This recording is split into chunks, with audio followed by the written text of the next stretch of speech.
আসসালামু আলাইকুম। সাবিকুন নার্সিমের পক্ষ থেকে আপনাদের সকলকে স্বাগতম। চলে এসেছি আজকে নতুন একটি ভিডিও নিয়ে।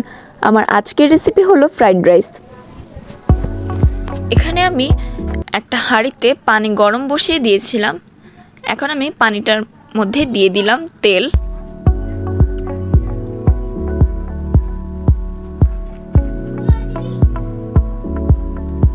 এখন আমি দিয়ে দিচ্ছি পরিমাণ মতো লবণ।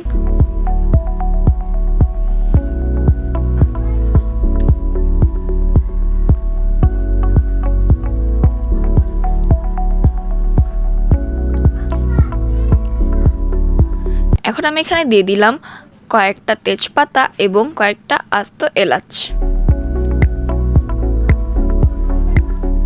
পানি ফুটতে শুরু করলে এখানে আমি পোলার চাল ধুয়ে রেখেছিলাম, সেই ধোয়া পোলার চালগুলোকে দিয়ে দিব।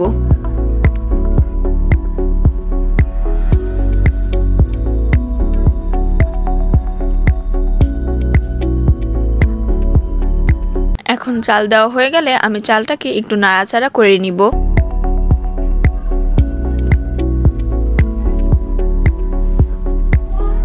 চালটা ফুটতে শুরু করলে আমি একটু চালটাকে দেখিয়ে দিচ্ছি আপনাদেরকে।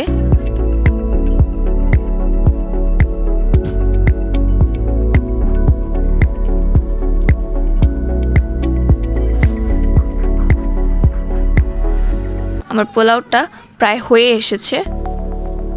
পোলাওটা হয়ে গেছে, তাই আমি এখানে পোলাওটাকে ছেঁকে নিয়ে একটা ডিশের মধ্যে ছড়িয়ে দিচ্ছি।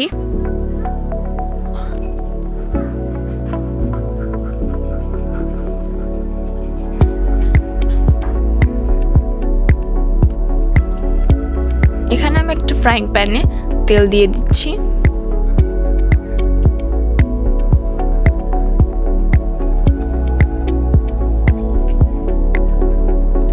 তেল গরম হয়ে গেলে এখানে আমি একটা ডিম দিয়ে দিলাম।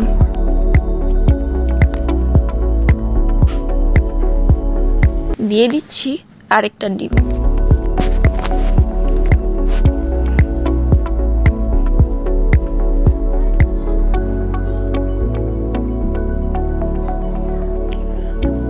ডিম দেওয়া হয়ে গেলে ডিমগুলোকে এভাবে নাড়াচাড়া করে ঝুরো ঝুরো করে নিতে হবে। এখানে আমি দিয়ে দিচ্ছি স্বাদ মতো লবণ।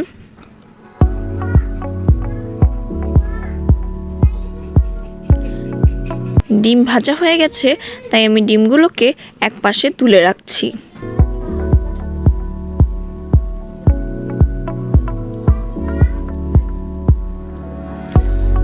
এখানে আমি দিয়ে দিচ্ছি কুচি করে রাখা মাংসের টুকরো।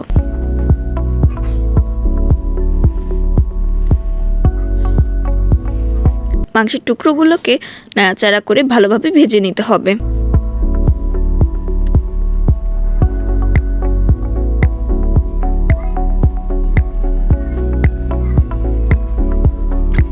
এখানে আমি মাংসের টুকরো অনুযায়ী লবণ দিয়ে নিব।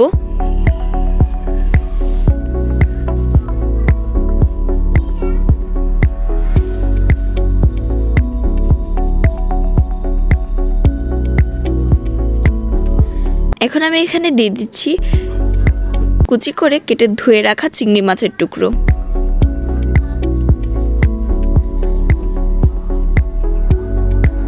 এখন আমি চিংড়ি মাছের টুকরোগুলোকেও ভালো করে ভেজে নিব।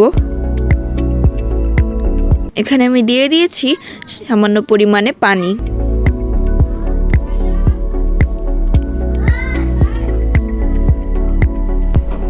পানি দেওয়া হয়ে গেলে এখন আমি এখানে দিয়ে দিচ্ছি এলাচের গুঁড়ো। এলাচের গুঁড়ো দিলে রান্নাটা থেকে সুন্দর একটা স্মেল বের হয়। এখন আমি এখানে দিয়ে দিলাম আদা বাটা এবং দিয়ে দিচ্ছি রসুন বাটা। মশলাগুলো দিয়ে আমি একটু নাড়াচাড়া করে নিলাম। আমি এখানে একদম অল্প পরিমাণে লবণ দিয়ে দিলাম।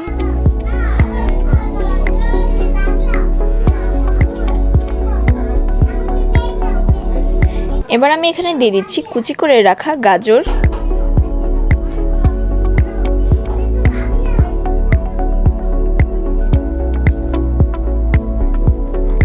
গাজর কুচি দিয়ে আমি আবারও একটু নাড়াচাড়া করে নিব।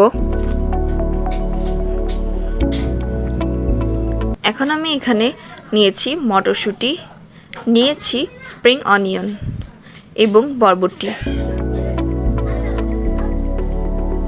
এবার আমি সবগুলো উপকরণ একে একে দিয়ে দিচ্ছি।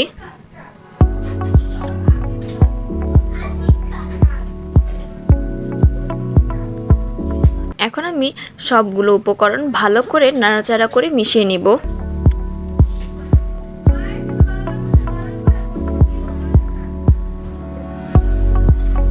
স্প্রিং অনিয়ন আমি আরেকটু বাড়িয়ে দিচ্ছি।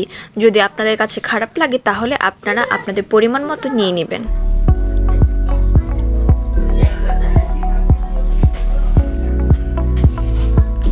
এখন আমি নাড়াচাড়া করে নিচ্ছি। এবার আমি দিয়ে দিচ্ছি পেঁয়াজের কুচি।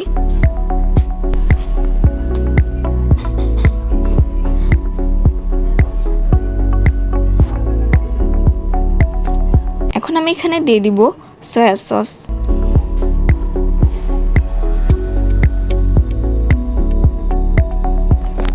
যেহেতু আমি এখানে সয়া সস দিয়ে দিয়েছি, তাই আমি এখানে লবণের পরিমাণটা কমই দিব। আমি এখানে দিয়ে দিচ্ছি ঘি। ঘিটা আমি ডিপ ফ্রিজে রেখে দিয়েছিলাম, তাই এখন আমি ছুরি দিয়ে কুড়িয়ে কুড়িয়ে ঘিটাকে দিয়ে দিলাম। ঘি দেওয়া হয়ে গেলে আমি আবার একটু নাড়াচাড়া করে নিব।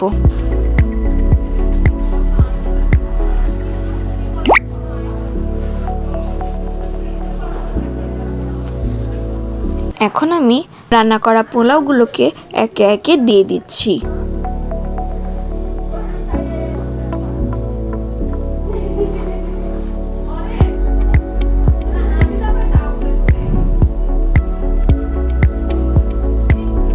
পোলাওটা দেওয়া হয়ে গেলে আমি সবজিটার সাথে পোলাওটাকে ভালো করে মিশিয়ে নিব।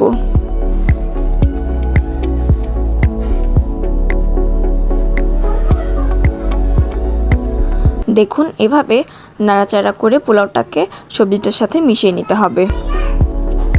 এবারে আমি ভেজে রাখা ডিমগুলোকে দিয়ে দিচ্ছি। ডিম দেওয়া হয়ে গেলে আবার একটু নাড়াচাড়া করে নিতে হবে। এখন আমি এটাকে ঢাকনা দিয়ে ঢেকে দিচ্ছি। কিছুক্ষণ বাদে ঢাকনা উঠিয়ে আপনাদেরকে দেখিয়ে দিচ্ছি। দেখুন কি সুন্দর একটা কালার চলে এসেছে। এভাবে নাড়াচাড়া করে আপনাদেরকে আমি দেখিয়ে দিচ্ছি।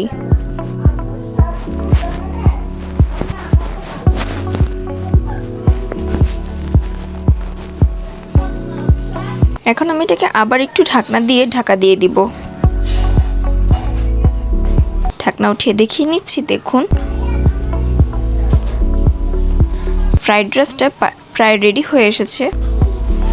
চুলার আঁচটা আমি ডিম করে দিয়েছি।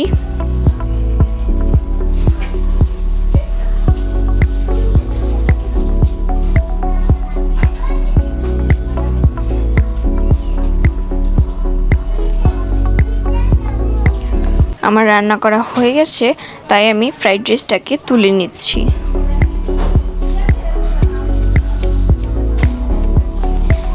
আশা করছি ভিডিওটি আপনাদের কাছে ভালো লেগেছে। যদি ভালো লেগে থাকে তাহলে অবশ্যই বাসায় ট্রাই করে দেখবেন।